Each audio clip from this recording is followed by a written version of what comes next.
Look at this, isn't it a fantastic clock? It's a housewarming gift, please accept it. Saying this, Amanda handed me a large wrapped item, which I hurriedly received.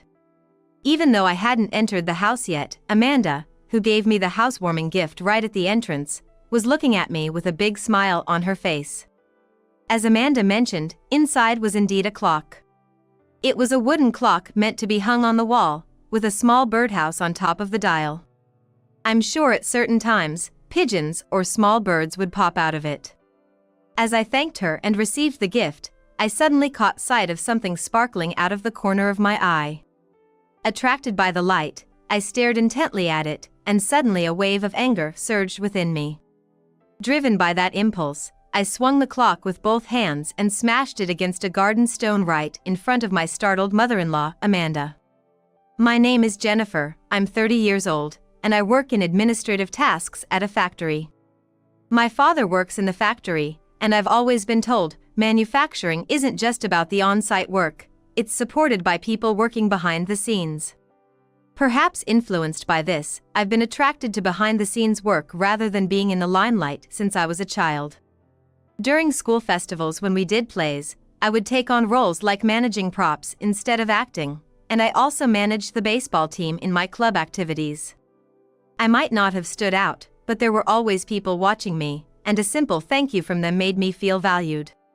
That's why I aimed for an administrative position when job hunting.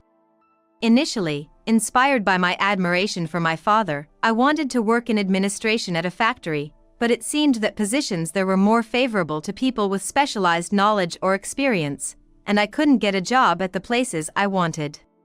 The first job I landed was an administrative position at a retail store. However, I couldn't give up on working in a factory. While working, I studied machinery a lot and prepared for a job change. I also wanted to gain experience in administrative tasks, so after working for 3 years, I aimed to change jobs. Fortunately, I was hired for an administrative position at the factory of my choice and now handle behind-the-scenes tasks there every day. It was at this workplace that I met Daniel, my future husband. Daniel is a senior colleague who works on site, 2 years older than me. Even though I work behind the scenes, I always have respect for the on-site workers. Daniel, in particular, is always cheerful, no matter how busy he gets, and he lifts the spirits of the entire workplace. He's also very dedicated to his work. Moreover, he's considerate not only towards on-site workers but also towards us in administration. We got closer after sitting next to each other at the company's year-end party and talking. We found common ground in talking about manufacturing related to machinery. I enjoyed learning in detail from Daniel, who had deeper knowledge than I did. It didn't take long for our relationship to develop from there. 2 years into dating, we went on our first trip together. The destination was Hawaii, a place I had wanted to visit at least once in my life. On the last day of the trip, Daniel proposed to me at a restaurant in our hotel. It happened after we finished our dessert during a fancy full-course dinner, which we had to commemorate our last night there. I'm so full. This really has been the best trip from start to finish. Then, for the last part. Daniel said, raising his hand to call the waiter, and to my surprise, a cake came out. Huh? We just had dessert, didn't we? I involuntarily covered my mouth when I saw the cake. Written on the cake was, "Will you marry me?" Then, right there, Daniel got down on one knee and opened a ring box. Inside was a diamond ring. "Will you marry me?" I was so overwhelmed hearing those words directly from Daniel that I couldn't speak. I could only nod with tears streaming down my face. There was applause from the waiters and other customers around us, and it felt like a flash mob, which was embarrassing but unforgettable. I was very happy, but there was one thing I was concerned about. It happened when I went to Daniel's house to announce our engagement. "I've heard about you. You're a very hardworking and sincere young woman. By the way, how old are you, Jennifer?" When his mother Amanda asked me this and I responded, "I will be 28 years old," she said, "What? I hope everything is fine with having grandchildren." I was expecting a younger bride. Immediately, Daniel stepped in and said, "Mom, stop talking about that. We are about to get married, don't be rude. But Amanda didn't seem convinced. I wanted to have children and hoped to conceive as soon as possible, but Amanda's words upset me. Moreover, after getting married, I was supposed to live with Daniel's parents in their house. It was Daniel, who had been living at home, who suggested this. The house was close to my workplace, so I couldn't easily refuse. After the marriage, Amanda kept saying things like, "My friend's grandchildren are so cute. I want to have mine soon, and I want to play with my grandchildren as soon as possible."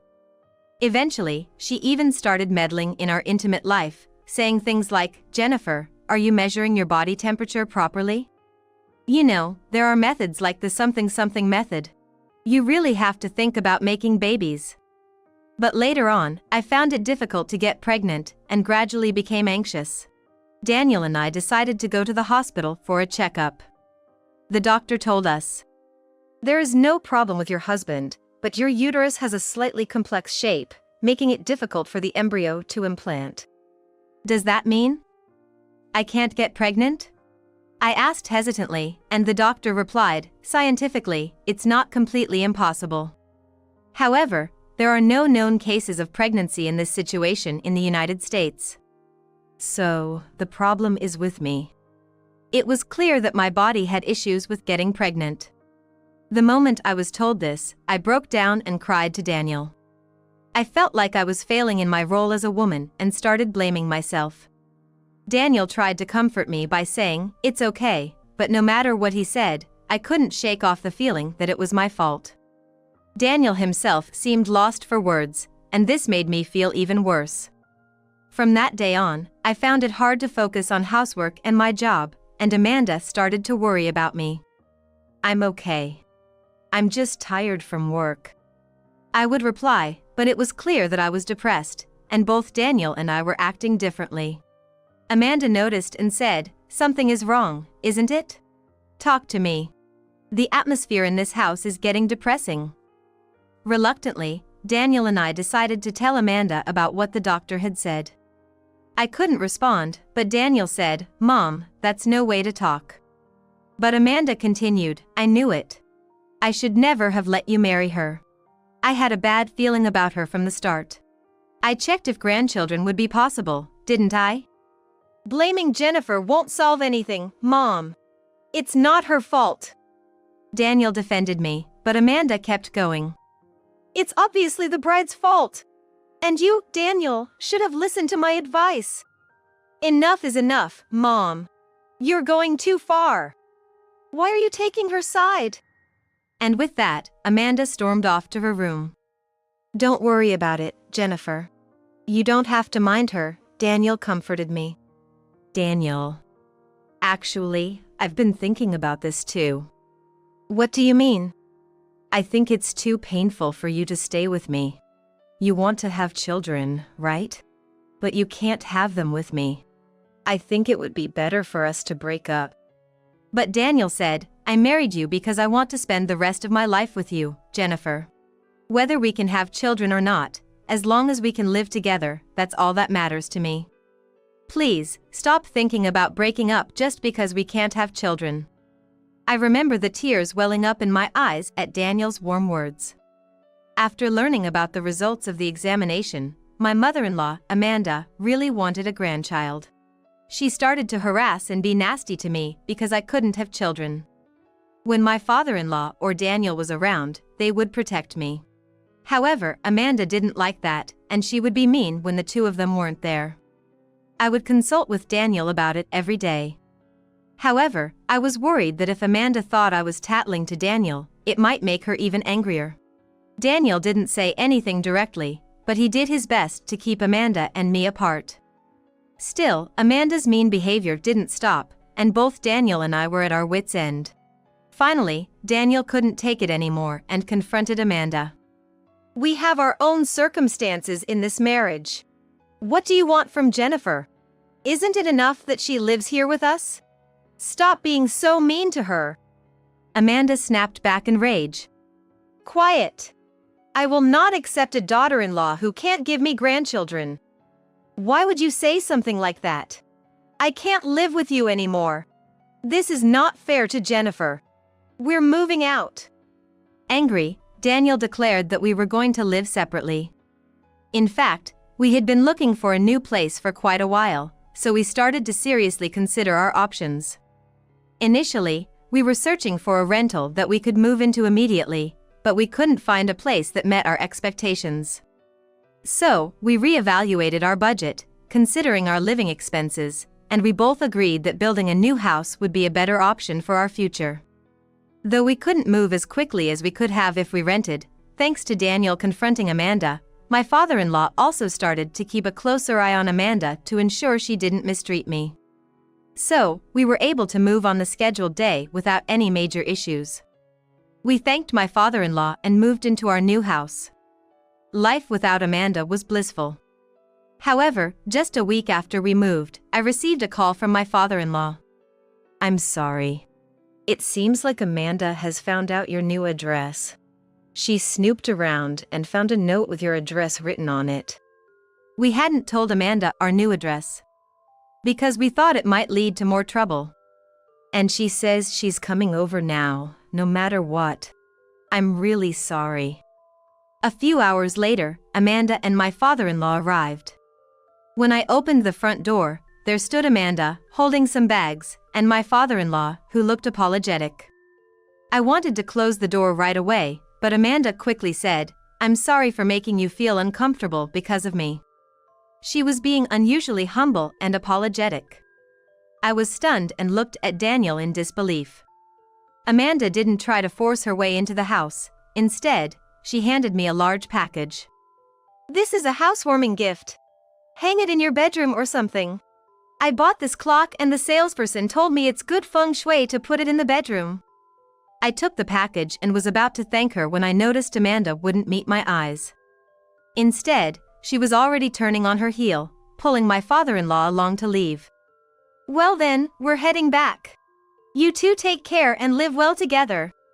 "Wait, you just got here. Are you leaving already?" "I'm sorry, son. This is Amanda's way of making amends. She didn't want to intrude inside your house. We just came to give you this gift," my father-in-law said, smiling apologetically while Amanda pulled him away. Seeing Amanda's submissive attitude made me feel bad, and I could understand why my father-in-law didn't want to let her in.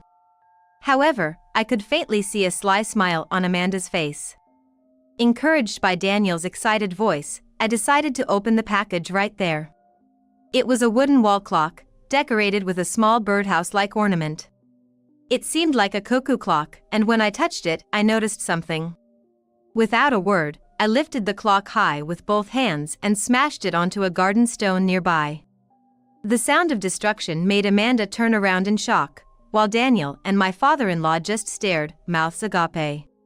With a shocked expression, Daniel shouted at me, "What are you doing? Mom has reflected on her actions and even gave us a gift, and you're acting like this? Apologize to Mom, now." Amanda, my mother-in-law, was covering her mouth, muttering, "How could you?" My father-in-law still had his mouth wide open, shocked by my actions. I took deep breaths, trying to calm myself down. Then, I squatted down and took something out from the wreckage of the broken clock. "Can you still say that after seeing this?"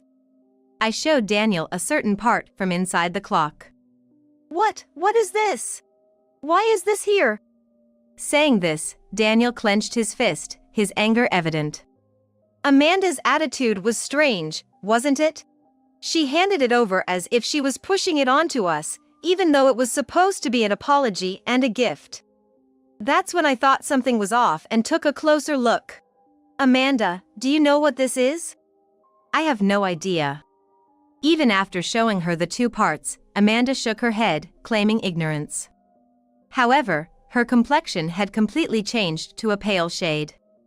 "It's part of a camera and a voice recognition device," Daniel said, stunned. I could see my father-in-law, shocked, out of the corner of my eye. When I touched the birdhouse, I felt suspicious because the door wouldn't move at all. I thought it was just a decoration, but then I saw a small, round, black hole in the center. When the sunlight hit it, I noticed something glittering inside, and realized it was a camera lens. Amanda, you say you don't know, but why would there be a camera inside this? I realized after smashing it that there was more than just a lens inside the clock. There was also a part resembling a microphone, suggesting that one could see and hear through this wall clock if they checked on the corresponding device or app. Since it's a wall clock, it's meant to be hung inside a room, and in the end, Amanda must have given us this clock to spy on our lives. What the hell? Mom went to such lengths. Daniel was trembling with rage. Amanda was looking around nervously, clearly disturbed. My father-in-law looked at her and sighed deeply. Is this true? You went to such lengths. Mom, you knew about this, right? If we had hung this in our bedroom, you would have had full access to the footage and audio from our bedroom. My father-in-law was in shock. Why would you give us something like this? What were you thinking? Oh, come on, why did you have to notice? If you had just accepted it quietly, you would have looked so much more charming. But this daughter-in-law of mine. Amanda retorted, unabashed. What are you talking about? You're the one who planted a listening device. Why would you do such a thing?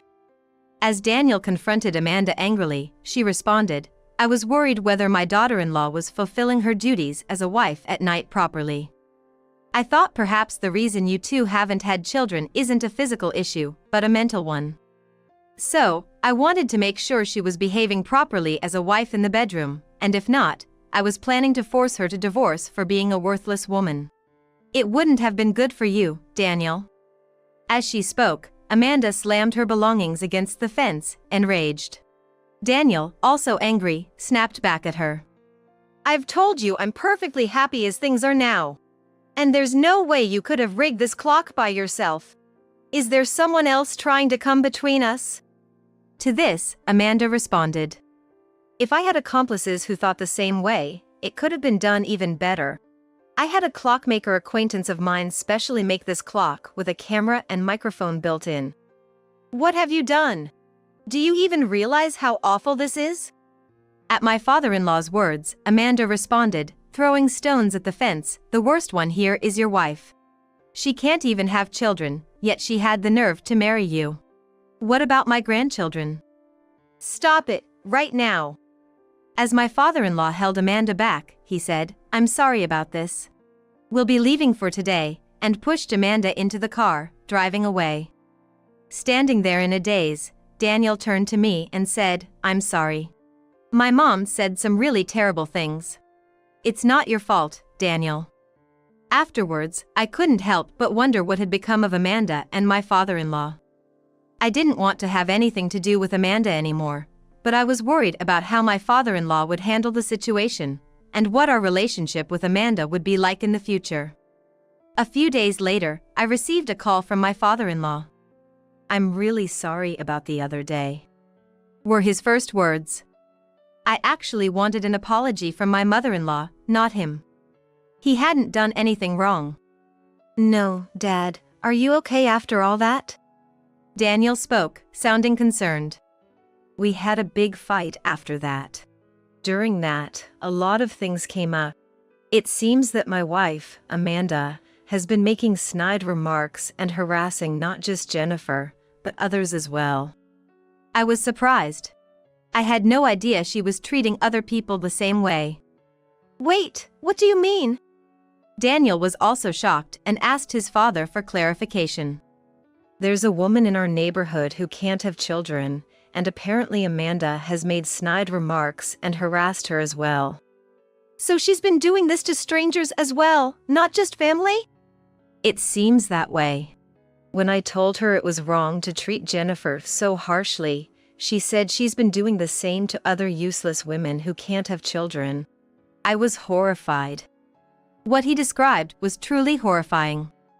I wondered why she would do such things. That's awful. She's been doing all this behind our backs? I could hear the anger in Daniel's voice as his father tried to calm him down. Now, calm down and let me finish. Calm down? How can I calm down when my own mother is acting like this? It's infuriating and embarrassing. Don't you feel the same way, Dad? You're right. That's why I went to apologize to that family as soon as I heard about it. But I also found out that a few houses down, a daughter-in-law was verbally abused by Amanda to the point of depression, and they moved away a few years ago.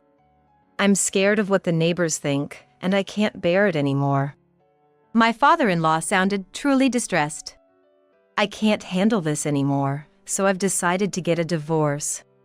I was shocked, but Daniel remained calm and concerned. Is that so? I agree with the divorce. Are you going to be okay, Dad? Then, my father-in-law explained calmly, as if he had already made up his mind.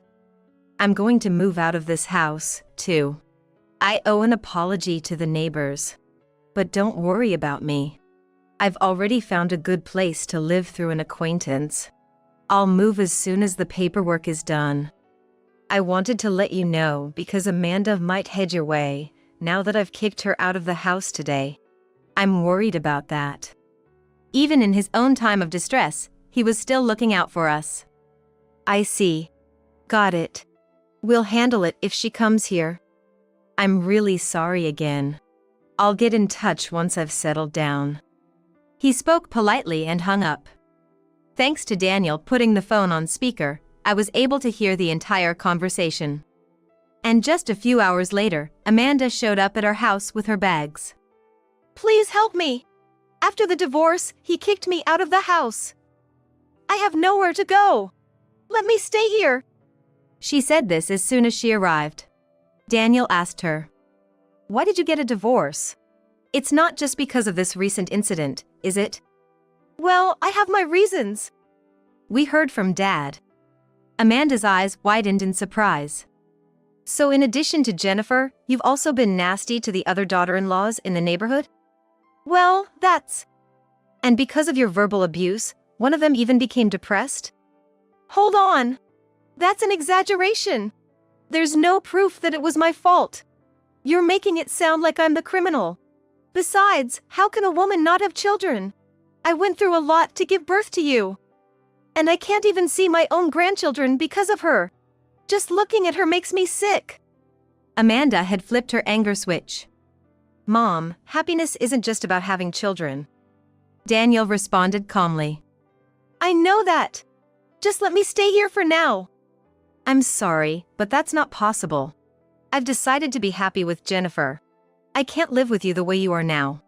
You need to think about what you've done. Why not? You're my son. I gave birth to you and raised you. Show some filial piety. I'm grateful to you for giving birth to me and raising me, but this is a different matter. Why? Just let me stay here. As she said this, she started throwing things from the entryway towards us. Seeing that there was no reasoning with her, we decided to call the police. We managed to keep Amanda from coming in until the officers arrived. When they did, they took her outside. Damn it! I'm so angry. What's going to happen to me now? I never want to see your face again. That was the last thing I heard her shout. I didn't want to see her face either, so I thought to myself, well, you didn't have to come in the first place. It seemed like Amanda had received a stern warning from the police, as she never came to our house again afterward. Soon after, Daniel's father decided to move. And incredibly, he moved into an apartment within walking distance from our house. If that woman ever comes around, I'll take responsibility and handle it. He assured us, which honestly was a relief. When we went to his house for a housewarming visit, we asked about Amanda's current situation. It seems like she's living in public housing now. You know, the affordable housing that prioritizes seniors and those with special circumstances, he explained. Oh, we lived in a place like that a long time ago, didn't we? Exactly, it's similar to that. Back then, families with children were given priority for those apartments too, he reminisced. Is Amanda working? It seemed like Daniel could hardly believe that Amanda would be holding down a job. She started working part-time, but nothing seems to last long. She's been a housewife for so long, and she's not great with people. She always causes problems in her relationships with others, creating conflicts, and that's why she ends up losing her job. Then the cycle repeats as she looks for another part-time job, he detailed. I see. Well, I didn't expect it to last. It's good she's at least trying to work. By the way, how does Dad know about Amanda's current situation? Is he in contact with her? I really don't want to keep in touch with her, but we were together for so many years. I can't help but worry a bit. I occasionally get in touch with her to find out how she's doing. I think it's better to know her situation in case something happens, and we need to deal with it before it becomes a problem for you and Daniel again. It seemed like Daniel's kind-hearted father still cared about Amanda's well-being to some extent. Well, as of now, she's not working steadily, so she's living somewhat depressively while receiving welfare, he added. Meanwhile, we started keeping a dog. One day, when we happened to visit a pet store, we came across a toy poodle. Hey! This little one just made eye contact with me, didn't it? I exclaimed excitedly. Me too. So cute. Daniel joined in. And when we looked at its birth date, I was overjoyed. Daniel! Look at its birthday! What's up? Oh. That day. Right. It's the day you proposed to me in Hawaii. Don't you feel like it's fate? Feeling a sense of destiny, we decided to take this young toy poodle home with us. Since then, we've been doting on this dog as if it were our own child. Additionally, with Daniel's father moving nearby, he started visiting us frequently, making our family life lively and cheerful.